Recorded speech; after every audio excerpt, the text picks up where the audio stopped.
Hello, and welcome back to Patient Conversations with Leah. Today, we are talking with James. This is actually our third episode of a three-part series with James. James was diagnosed with stage 4 lung cancer in March of 2024.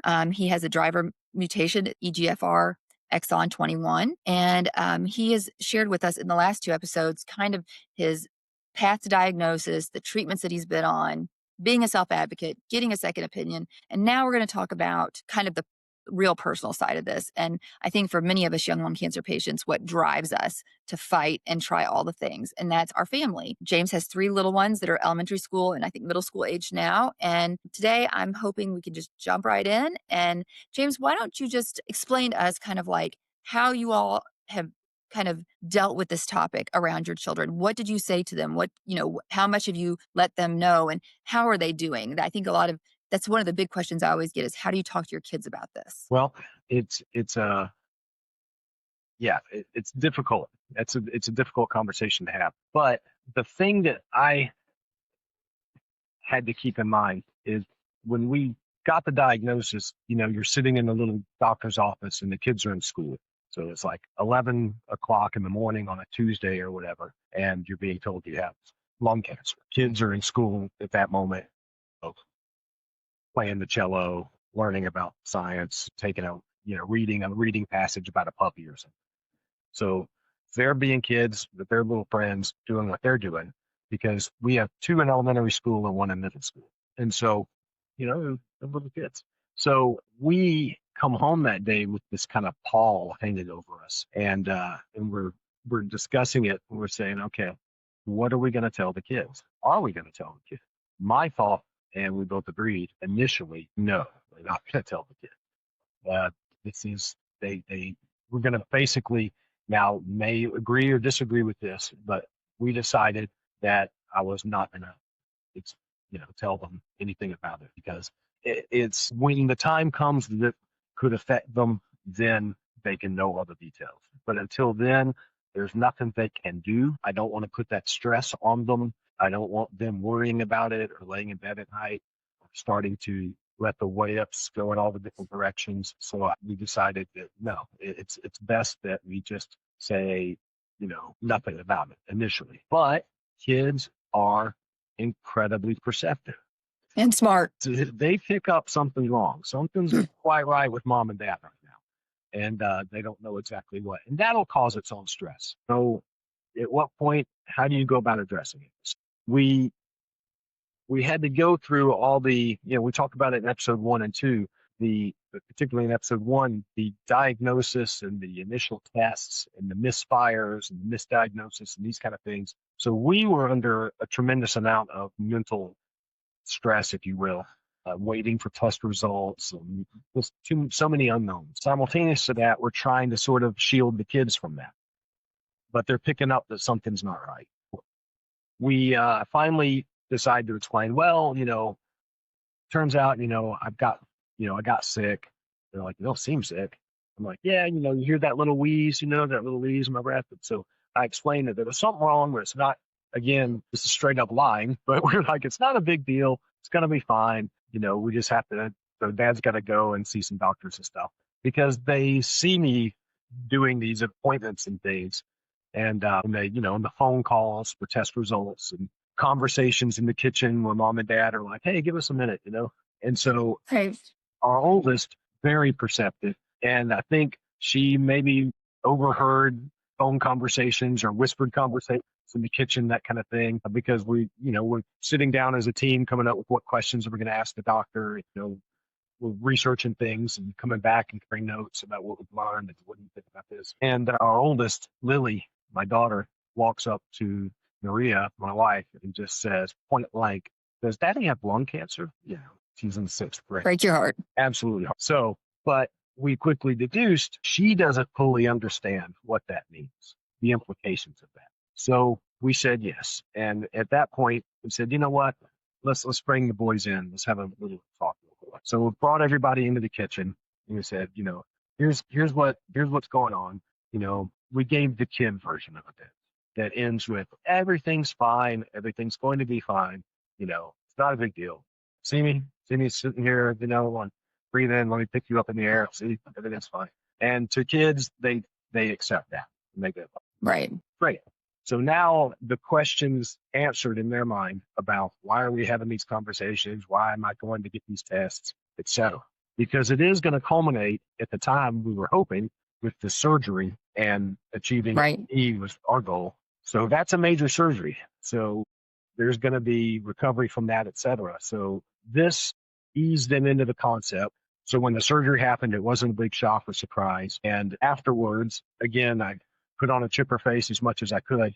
And, they see me going out, but it was a shock to them to see me, in a wheelchair at the airport, that kind of thing. And, mom pushing dad in a wheelchair was very much a role reversal just because I'm dad, the army guy, house builder. Right. They see me, you know, with tool belt and hard hat and pictures of me in the army and that's just not a guy they picture in a wheelchair get to push through the airport. Right. So I you know, built myself back as quickly as I could. That is a huge driver for me, a huge motivator for me.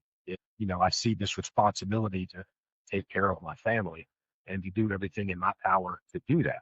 But the kids, yeah, that's a tough one. That's the hardest part of all of this, I think. I mean, Absolutely. I can kind of do whatever I need to do. Todd and I can do what we need to do, but it's looking in their eyes and saying, and, my kids were a little bit older. My youngest was 9 when I was diagnosed. I had 2 in middle school and 1 in elementary school. And the middle schoolers are dangerous because they know enough to be dangerous. And it then turns into him Googling things and getting incorrect information. And then you're trying to like reel that back in and fill them up with you know, different information. Every child is different. My first 2 are only 17 months apart, but the way they handled that beginning part was completely different. It is really hard. And it's something that affects everyone in your house, not just you or not just your spouse. It's everyone.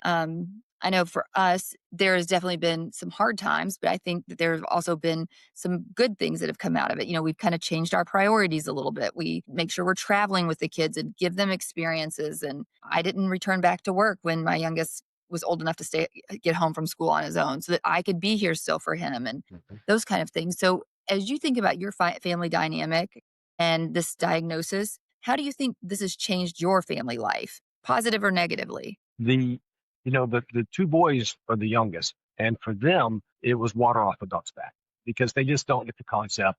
And as far as they could see, I'm still doing what I do, and I got Right. back to normal life as quick as I could. They just kind of rolled with it. It became they don't. I don't think they even think about it now. I'm not sure they even really realize, that there's anything Right. wrong. Lily, we saw a dip in her grades, and I think that was because, like you said, she's a middle schooler, and so she's talking to other kids that are sharing. I'm positive. We live in Kentucky, so they're going to say, oh, Right. my grandmother, had lung cancer, Right. passed away, or whatever the case was. So I'm sure she's heard those kind of stories, and but then she sees me, and I think she realizes she's not applying that to me. So, Right. she had a little dip in grades, and then she went back to being her little straight A self. So, and she's completely cheerful, and I don't think it's had that big of a negative impact on the kids, because we really have just done our best to gosh, I mean, it sounds duplicitous to say it this way, but to downplay it heavily and to just I think that's what parents do. yeah, and to just protect their sense of, hey, let them be kids. And I don't Right. it's not for me to burden them with that. Right. My job is to protect and shield them from that. So some people may disagree with that. That's okay. I think it's like you said, it depends on their ages, but I will tell you, Yes, heavily. us telling our middle school and elementary school children that 5 years ago, 5.5 years ago, now we've got 2 in college and 1 in high school. So That's a whole what different they've thing. learned, yeah, you have to readdress the situation Sure. because my 9-year-old at the time, as soon as I started feeling better physically Mhm. and looking healthier, because I was so sick from being in the hospital, I'd lost Right. weight. He's like, "I'm so proud of you, mom. You beat lung cancer." And we didn't really correct him. He doesn't need to worry about this. Right. But then as he's gotten older, he's said to me, mom, I think lung cancer, I don't know that you've really beaten it. Like you're still taking medicine and you still go to the doctor. So then you have to like readdress it. And like my older 2 are like, we don't want you to like keep things from us. We want you to be honest. Like when you go to the Mhm. doctor, we want to know what the doctors are saying. Right. So it's like an ever evolving conversation. Absolutely. Absolutely. And I don't think that anybody can judge how one person handles it with their children versus another. Every child is different, every family is different, every diagnosis is Yeah. different. And I think the biggest thing takeaway when people are listening to us talk is that it's ever changing. Yeah. I agree with that 1,000% because as the kids grow, and children are not the same children as they grow because they're always growing and evolving and Right. growing and changing. Their little personalities and what they're learning is affecting them every day, and they're a growing, changing person. And yeah, and as they mature and as they get a little older and they can handle more information and process it in a more mature way, 100%. Yeah. But right now, So they're all about Bluey and oh, yeah. that kind of thing. All the cute things. Are you thinking about their Halloween costumes? Probably. And that's more important to them right now, as it should be. Yeah. And As it should be. That's now, right. as far as husband and wife, we went into this with a team approach. I told my oncologist, as far as I'm concerned, this is two people in one body here. You know, she's gonna we're making these decisions together. So Hmm. it's not me just saying I'm gonna do. We talk about it together, and we decided what should we do. So we always Right. use the word we as we were going forward, and that became a habit as I talked to the doctors to say, well, if we do this, what can we expect? Because I wanted to make sure that they understood that we consider this a family decision, just regarding when I'm talking about protecting the kids. But the husband and wife, we're talking about this as a couple, and because whatever happens, she will have to continue to sail this ship in my Right. absence. So we will make these decisions together about where the ship is going and how we're doing it, and what consequences might fall out from the decisions we make. But we're making it Right. for an open eye. Yeah, it does have to be a group effort. My husband he took the lead of the research and all that. When I was first diagnosed, I was so sick, and I just couldn't even like comprehend it. I just was so felt terrible. But you know, you have to go into it with we're doing this together because sometimes I feel like I'm on where he's not. He's maybe busy with work and he's not as focused on it. And then sometimes it's me that can't hear something and he can. It's definitely a team. And I don't know that there's been very few appointments that he hasn't gone with me and been there to support me. And I think it makes a huge difference in knowing you have someone that's always there. Yeah. And in the beginning, actually, that second opinion part was completely Maria drove the train on that. This is, they I saw a little quip on the internet. Some emergency room doctor said that if a man ever comes in and says, my wife made me come in, he was like, like call a crash team, it's gonna be something big. So and that was kind of the case with me. It was Maria that insisted that I get, an x-ray and go see the doctor about that wheeze. Thank God. And because Mhm. that led us to begin treatment. And this is not a situation that gets better with time. The earlier Right. you can detect it, the better. And then it was Maria that drove the training as far as getting that second opinion and getting you to a national cancer center. She walked Hmm. MD Anderson in front of that doctor, and so she really took the lead and did those things. And and the results now I credit to her, tenacity of just jumping on this with both feet. She was She's pretty great. I've talked to her several times, and yeah, and she was you've very you've got aggressive. a good one. Yeah. Yes.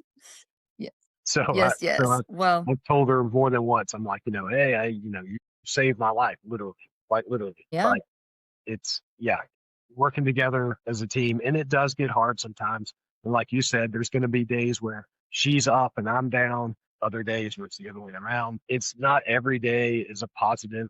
As much as I talk about my optimism and my positive outlook, you're gonna have down days. You do, but It's life.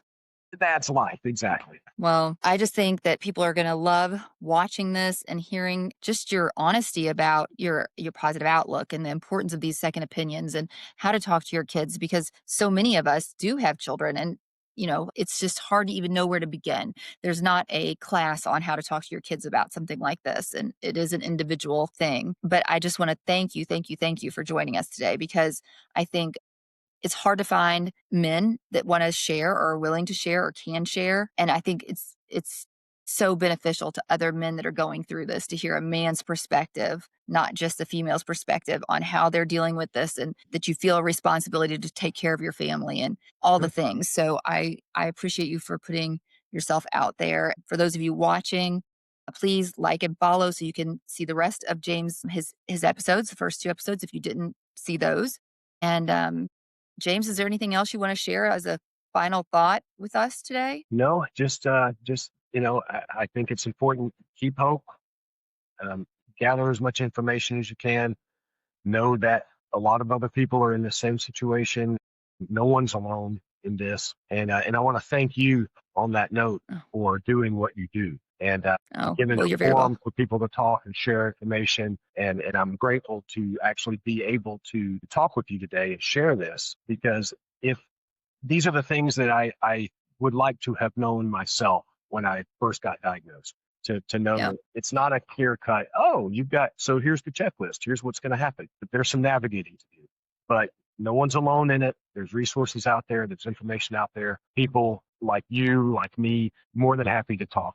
I think that's been the biggest blessing is when, I was first diagnosed, there wasn't a huge community of young people. It was hard to find younger people. I think that when Young Lung Cancer Initiative was, you know, had breath of life into it, we brought this to the forefront. It is a community, and there are so many people that are willing to help and talk to different when you're going through diagnosis, and people ask, well, do you know anybody who is X, Y, and Z? And we'll say, oh yeah, why don't you talk to James? He has that same diagnosis or whatever. And you aren't alone, and sometimes it can be a very lonely diagnosis. So I appreciate you for pointing that out, that have hope and look at the stories like yours and know that there are good outcomes. There's good life to be lived. Absolutely. And again, not everyone is as fortunate as you and I are in terms of our prognosis, but having a positive outlook, I do think helps for sure. So thank you, thank you, thank you for being here today. And Thank tell you. Maria, thanks for letting us take your morning. And I will, you know where I am, I know where you are, and we'll just, you know, keep tabs on each other and what's going on. Absolutely. Hey, thank you again for having Thank me. you. You're welcome. Thank you.